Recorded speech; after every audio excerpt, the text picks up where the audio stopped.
Welcome to Purposely Peaceful. I'm your host, Jessica Rivera, a licensed marriage and family therapist and a quantum hypnosis practitioner. This podcast is where real life meets inner peace. You'll get honest conversations, practical tools, and soulful guidance to help you live with more clarity, calm, and purpose. Let's dive in. Hey friends, welcome back to Purposely Peaceful. I want to start this episode with a little honesty. I almost didn't sit down to record this one. I've been feeling a little off emotionally, energetically, and spiritually. Not because anything major happened, but because I'm just feeling burnt out. And instead of hiding that or pushing through with forced positivity, I decided to talk about it. Because if I'm feeling it, there's a good chance you are too, or that you have at some point. And maybe we don't need another productivity hack or mindset shift. Maybe we need truth and some sacred space to admit it. I'm tired and I need a different kind of support. So that's what today's episode is, a real conversation about burnout, pressure, and the path back to peace.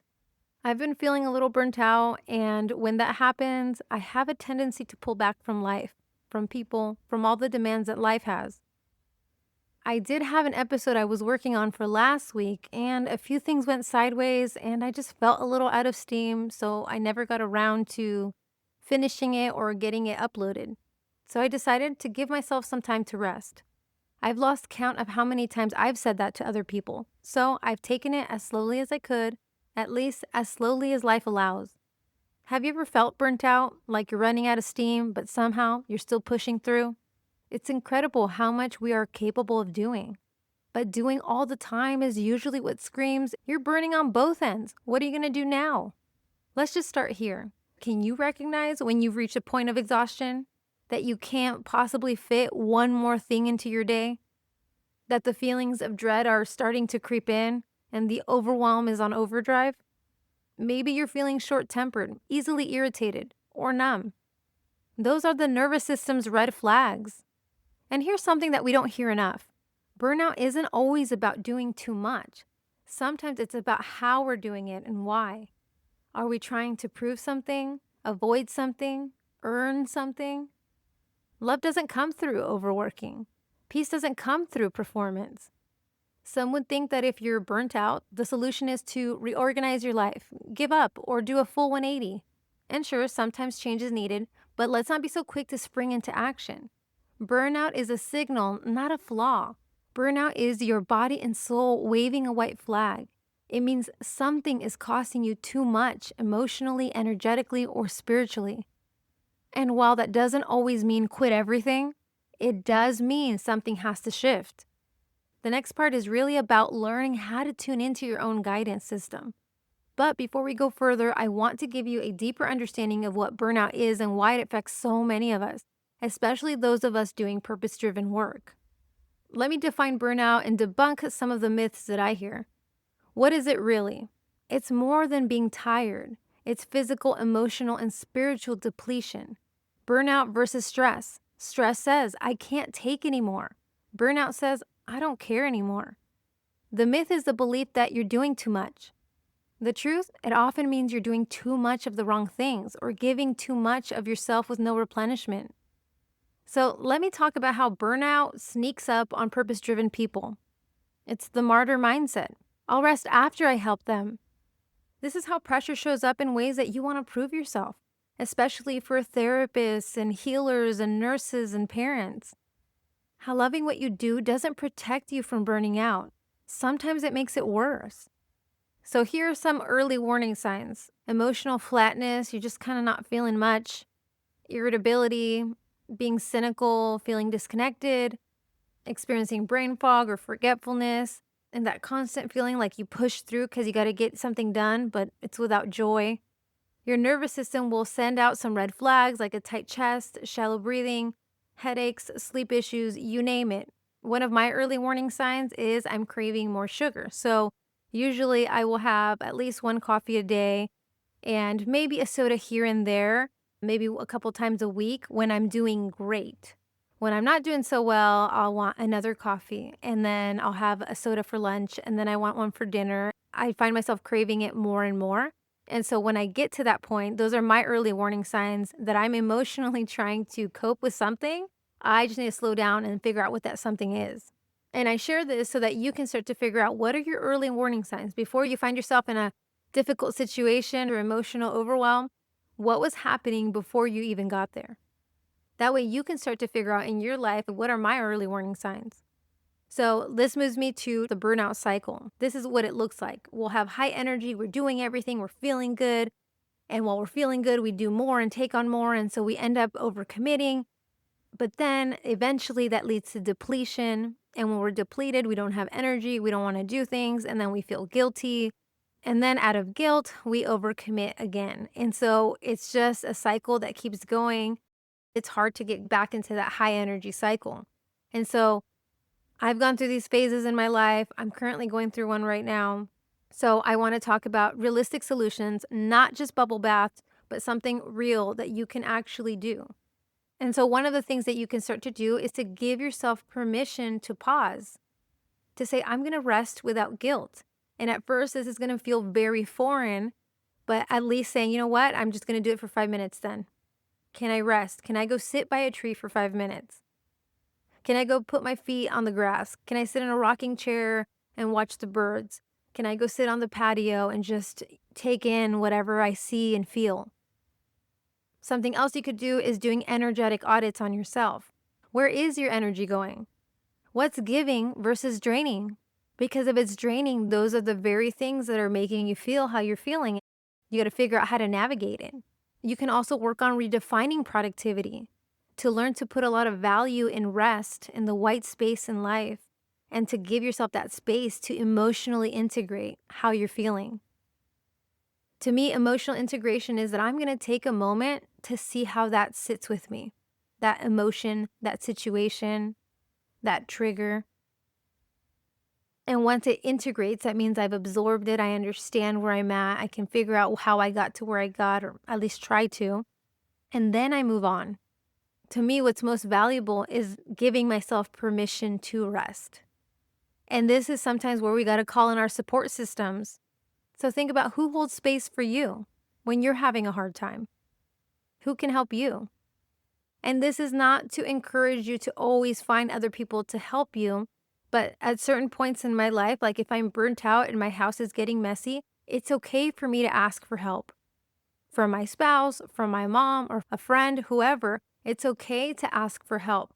And so this moves me to the next point. How are we caring for our nervous system? What are we doing for our nervous system?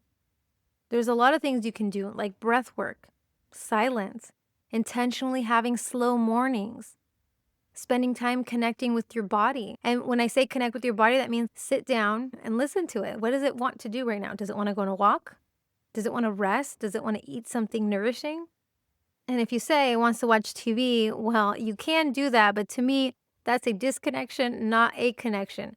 I know that the ego has a way of turning things around to follow the path of least resistance. And so our minds are tricky that way. The last point I want to make is learn to create capacity. You don't have to do less. You just need more support, more margin, more wiggle room. Remember, burnout is a message. It's not failure. It's not a weakness. It's a wise signal from your body and soul. What does burnout want to tell you? What parts of me are burning out to keep the peace or keep up appearances? Here's another question for yourself. If you were truly honest about what you need right now, what would it be?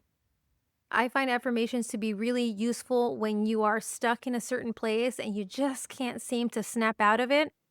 I always go back to affirmations and mantras because I think sometimes we have to call ourselves out of a situation or emotional state that we've put ourselves in. Here's a burnout mantra or affirmation, whatever you want to call it. My worth is not measured by how much I do, but by how gently I love myself. And then from that place, I take action. Remember, you are the expert on you. I'm just here to remind you. Let me share with you what my recent experience of burnout taught me. It didn't hit me all at once. It crept in slowly until I felt the weight of everything all at once. I'm personally feeling burnt out because my life is in full swing. My week is filled with client sessions, so I'm spending a lot of time holding space. And while I generally love it, emotional energy is still energy. Then I've got my kids with huge age gaps, which means that my nervous system shifts from toddler chaos to teenage emotions to mom adulting and back again. The list never ends. Homeschooling, managing a household, running a business. Oh, and let's not forget the emotional weight that comes with all of that. And all of it is happening at once. So last week, when I ran into issues with the podcast episode, I felt deflated. I chose to rest instead. And I'm still trying to gently sort through my emotions. I share all of this so you can think about your own life. How much do you have going on? Is it doable? Is it overwhelming? Does it feel like you're just hanging on by a thread, hoping the next thing finally goes right? It's possible that all of these emotions hit you in a week or even a day. You are not alone in this. We all go through phases where life turns up the pressure, and we can only live under pressure for so long until something has to change. So here's a question. What is one thing right now, a situation, a problem, a person that's weighing on you? What's draining you the most? Not necessarily in hours or money, but in emotional energy. Whatever that is, that's where your attention needs to go. Not with panic or guilt, but with presence, with curiosity. That's where burnout recovery begins. When we talk about healing burnout, we have to shift from that mindset of fixing everything to listening to what needs love. This is where your lens of peace becomes your superpower.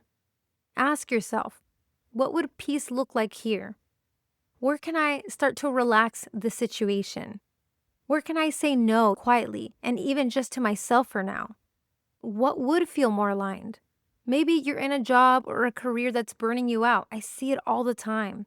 People staying because of the paycheck, the security, the degree they earned. But on a soul level, something's not aligned. That misalignment is exhausting. And the ego loves to jump in with fear and say, what if it's worse somewhere else? What if I regret it? What if I get stuck? But your soul is trying to nudge you forward. That's what the misalignment's for. Most people won't quit on the spot, and that's probably a good thing. The change doesn't have to be dramatic, but it does have to be intentional. So start small. One class, one conversation, one boundary, one moment of silence. Burnout recovery doesn't begin when everything is fixed. It begins when you start listening to what your body, mind, and soul have been whispering all along. So what does your body need right now? What about your soul? Take a breath. Listen in. Maybe it's not time to run or avoid. Maybe it's time to take root. Ground yourself. That's where peace begins again. So if you're feeling burnt out too, I want you to know that you're not broken. You're just being asked to listen. That quiet, exhausted whisper inside of you is sacred, and it's speaking with wisdom, not weakness. Give yourself permission to rest, to reevaluate, and to return to yourself. You don't have to have it all figured out. You just have to be willing to come home to your peace. One breath, one moment, one choice at a time. And in the next episode, I will give you guys an update about how I've been feeling, what I have chosen to do to work on myself. But we are going on a cross-country road trip, which in a sense seems like the opposite of rest. But I was telling my husband this. I actually think I'm going to get a lot of rest because if we're driving a lot in the car or visiting places or staying in hotels, I don't have to cook as much. I don't have to clean as much. I don't have to worry as much about laundry. I'm going to give myself permission to just enjoy that pace of seeing different things, of taking the time to be in nature and enjoying all the beauty that we can see on this road trip. And if you want to follow along and see all the cool things that we're doing, go find me on Instagram. My information will be in the show notes. I want to thank you guys so much for listening. Until next time, take care of your energy. You are worthy of rest always. Thanks for spending a little time with me today. I hope something here met you right where you are. This podcast is for inspiration only and not a substitute for therapy. Please reach out to a licensed professional if you need support. I'll catch you on the next one.